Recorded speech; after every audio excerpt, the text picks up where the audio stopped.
Bem, nós vamos seguir então o acrônimo TULIP, né? Então, o primeiro ponto é a depravação total. Vamos falar um pouco sobre a depravação total. Embora o título dê a ideia de ações depravadas, né, na sua totalidade, não é exatamente isso a que esse ponto se refere. Esse primeiro ponto se refere à nossa natureza, isto é, não há nenhum ponto na nossa natureza que não foi contaminado, né, pelo pecado. Somos integralmente separados de Deus. E é a graça comum de Deus que restringe a ação humana neste mundo, de forma que a maldade que praticamos não atinja o nível máximo de sua capacidade. Portanto, primeiramente, nossa depravação é total em relação a Deus, pois nossa natureza já a demonstra. Em segundo lugar, quando começamos a agir nesse mundo, então nossas ações são depravadas em relação a outros seres humanos, mesmo quando praticamos atos de virtude, pois a Bíblia ensina que tudo que não é de fé é pecado. Por exemplo, Romanos 14, versículo 23. Bem, o que isso quer dizer? Nossas ações sempre são vinculadas a algum impulso, isto é, a uma motivação. A motivação que surge em nosso coração nunca está ligada a Deus quando depende da nossa própria natureza. Mesmo quando praticamos atos de virtude condicionados pela graça comum, que vem de Deus, mesmo que demonstre alto índice de religiosidade e bondade. Por exemplo, Mateus 6, do versículo 1 ao 18, Lucas, capítulo 18, do versículo 9 ao 14. Em Romanos, capítulo 3, do versículo 9 ao versículo 20, está muito claro a questão da natureza corrompida, em sua totalidade. E é claro que isso nos coloca primeiramente em oposição a Deus.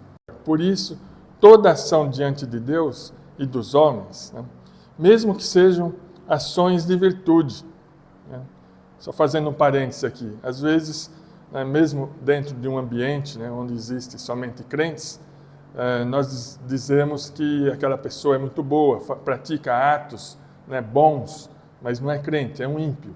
Esses atos são considerados pecados, né, diante de Deus, porque não tem a ação para glorificar a Deus, sim por outros motivos, né, a pessoa faz isso.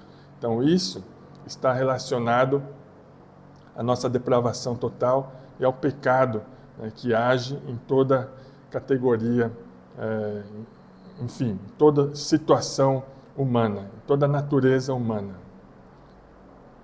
Então, mesmo que sejam ações de virtudes, né, são pecaminosas, porque para vencer essa resistência natural, só é possível com a ação graciosa e misericordiosa de Deus. Portanto, toda bondade e toda busca que honra a Deus vem de Deus. Não se deve à nossa bondade, à nossa natureza, mas sim à ação de Deus e ao dom gratuito de Deus. Por exemplo, está bem claro, Efésios 2, do versículo 8 ao versículo 10, principalmente ao versículo 10, que trata da questão das boas obras. Então, o ser humano natural é incapaz de buscar a Deus. Vemos situações em que muitos, através de religiões formais, afirmam buscar a Deus, mas na verdade o que buscam são os próprios interesses, ou algum outro interesse que não é o amor de Deus. Sem a regeneração, ninguém busca a Deus. Sem a obra da graça de Deus, ninguém verá a luz. Por exemplo, João, capítulo 3, versículo 7. Portanto, sabemos que o ser humano possui uma incapacidade natural de submeter-se a Deus.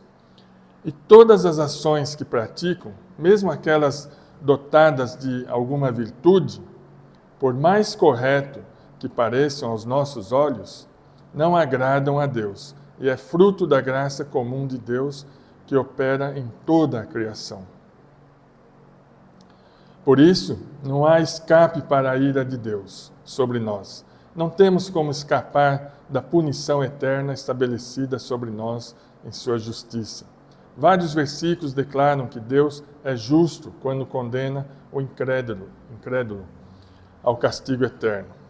Por exemplo, 2 Tessalonicenses, capítulo 1, do 6 ao 9, Mateus, capítulo 10, versículo 28, no capítulo 13, do 49 ao 50, no 25, versículo 46, e Apocalipse, capítulo 14, do versículo 9 ao versículo 11.